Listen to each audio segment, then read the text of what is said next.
Welcome back to another technical deep dive here in the debug zone. Today we're tackling a big question and breaking it down with insights from other users. Hopefully this clears up some misconceptions and helps you get the answer you need. So buckle up, stay a little curious, and let's jump right in.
And that's a wrap.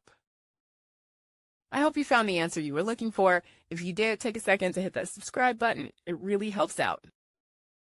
And let me know in the comments which solution worked best for you.